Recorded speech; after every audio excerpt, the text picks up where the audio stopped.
एक बार सोचकर देखो दोस्तों, एक ऐसा देश जहां लोगों को उनके रंग की वजह से अलग अलग माना जाता था। काले लोगों के पास न बराबर अधिकार थे, न सम्मान, न आजादी। ये कहानी है साउथ अफ्रीका की, जहां लगभग 300 साल तक रेसिज्म यानी रंग भेद का अन्याय चला। तो चलिए शुरू करते हैं क्लास 12th का इंग्लिश का chapter 2, Nelson Mandela, long walk to freedom. इसी देश में एक इंसान पैदा हुआ, नेल्सन मंडेला। उन्होंने इस अन्याय के खिलाफ आवाज उठाई। इसके बदले उन्हें 27 साल जेल में रहना पड़ा। 27 साल जेल में रहने पर भी उन्होंने हार नहीं मानी। उन्होंने इस रेसिज्म के खिलाफ पूरे जीवन भर आवाज उठाई। आखिरकार नेल्सन मंडेला की हिम्मत और संघर्ष से दक्षिण अफ्रीका को आजादी मिली। काले और गोरे लोगों को बराबरी का हक मिला।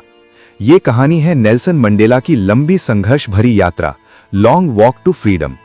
10 मई 1994 का दिन था। दक्षिण अफ्रीका के प्रिटोरिया शहर में एक नई सुबह शुरू हो रही थी। ये दिन बहुत खास था क्योंकि कई सालों के संघर्ष के बाद देश में पहली बार लोकतांत्रिक और बिना भेदभाव करने वाली सरकार बनने वाली थी। नेल्सन मंडेला, जिन्हें कभी अपने ही देश में अपराधी माना जाता था, आज दक्षिण अफ्रीका के पहले ब्लैक प्रेसिडेंट बनने जा रहे थे। पिछले कई दिनों से दुनिया भर के बड़े नेता उनसे मिलने आ रहे थे, जैसे वे इस ऐतिहासिक पल का हिस्सा बनना चाहते हों। ये समारोह प्रिटोरिया की यूनियन बिल्डिंग्स में हुआ। ये इमारत पहले व्हाइट पीपल की ताकत का प्रतीक थी। जो गोरे लोग हैं वही बस जा सकते हैं, काले लोगों को जाने का अलाउड नहीं था। लेकिन आज यहाँ हर रंग और हर देश के लोग मौजूद थे। ऐसा लग रहा था जैसे रेनबो के सभी रंग एक साथ इकट्ठा हो गए हों। नेल्सन मंडेला अपनी बेटी जिनानी के साथ मंच पर आए।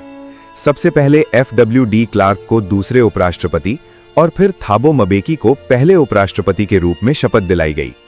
इसके बाद नेल्सन मंडेला ने राष्ट्रपति पद की शपथ ली। उन्होंने वादा किया कि वे संविधान का पालन करेंगे और देश व जनता की भलाई के लिए काम करेंगे। अपने भाषण में नेल्सन मंडेला ने कहा कि आज का दिन आजादी, न्याय और ह्यूमन डिग्निटी की जीत है।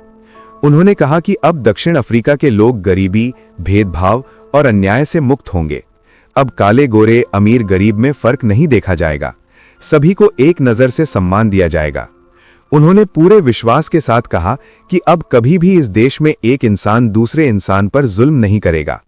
अंत में उन्होंने कहा कि स्वतंत्रता हमेशा बनी रहे और हर व्यक्ति को सम्मान के साथ जीने का अधिकार मिले।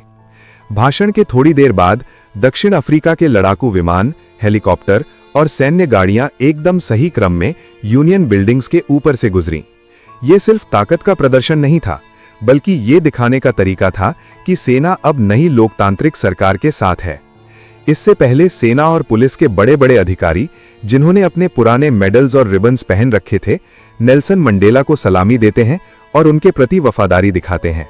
नेल्सन मंडेला मन ही मन सोच रहे थे कि कुछ साल पहले तक यही लोग उन्हें सलाम नहीं बल्कि गिरफ्तार कर रहे थे। उस दिन का सबसे भावुक पल तब आया जब 2 राष्ट्रगान गाए गए। गोरे लोग काले लोगों का गीत नकोसी सिकेलेल ई अफ्रीका गा रहे थे और काले लोग गोरों का पुराना गीत डी स्टेम गा रहे थे। उस समय कोई भी एक दूसरे के गीत के शब्द ठीक से नहीं जानता था। बहुत सारे लोग शब्द को प्रोनंसिएशन नहीं कर पा रहे थे, लेकिन मंडेला को भरोसा था कि आने वाले समय में लोग इन्हें दिल से सीखेंगे।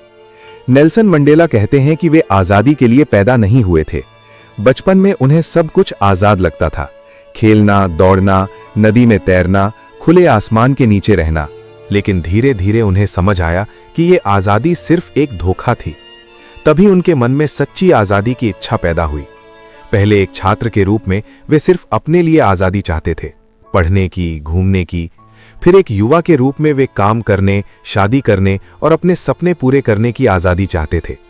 लेकिन बाद में उन्हें एहसास हुआ कि सिर्फ वे ही नहीं बल्कि उनके सारे लोग गुलाम थे। उसके बाद वे अफ्रीकन नेशनल कांग्रेस से जुड़े और उनकी अपनी आज़ादी की चाह पूरे देश की आज़ादी की लड़ाई बन गई। यही लड़ाई उन्हें मजबूत बनाती गई। इसने एक डरपोक युवक को बहादुर बनाया, एक कानून मानने वाले वकील को अपराधी कहा जाने लगा और एक परिवार से प्यार करने वाले इंसान को बेघर कर दिया। नेल्सन मंडेला मानते थे कि आज़ादी को बांटा नहीं जा सकता। अगर एक इंसान गुलाम है तो कोई भी पूरी तरह आज़ाद नहीं हो सकता। वे एक बहुत गहरी और सच्ची बात कहते हैं, सिर्फ पीड़ित को ही नहीं बल्कि उत्पीड़क को भी आज़ाद करना जरूरी है। जो दूसरों की आज़ादी छीनता है वो खुद नफरत और डर का कैदी बन जाता है। जब तक कोई इंसान दूसरों को दबाता रहता है, वो स्वयं भी सच्ची आजादी नहीं पा सकता। ऐसे हालात में दोनों ही अपनी इंसानियत खो बैठते हैं। नेल्सन मंडेला की कहानी सिर्फ दक्षिण अफ्रीका की कहानी नहीं है, ये हर उस इंसान की कहानी है जो नफरत और भेदभाव के खिलाफ खड़ा होता है। ये हमें सिखाती है कि सच्ची आजादी तभी पूरी होती है जब हर इंसान सम्मान और बराबरी के साथ जी सके। ये कहानी हमें याद दिलाती है कि नफरत सीखी जाती है, और अगर नफरत सीखी जा सकती है तो प्यार भी सिखाया जा सकता है। मंडेला का ये लंबा सफर हमें उम्मीद देता है कि चाहे अंधेरा कितना भी गहरा क्यों ना हो, सुबह जरूर आती है। और वो सुबह सबसे खूबसूरत तब होती है जब वो सभी रंगों को मिलाकर एक इंद्रधनुष बनाती है। लॉन्ग वॉक टू फ्रीडम आज भी जारी है, हर उस इंसान के लिए जो आज़ादी, समानता और इंसानियत पर विश्वास रखता है। उम्मीद है कि ये स्टोरी मैं आपको अच्छे से समझा पाया हूं। अगर आपको अच्छे से समझ आ गया है तो वीडियो को लाइक कर देना और साथ ही चैनल को भी सब्सक्राइब कर देना। Thank you.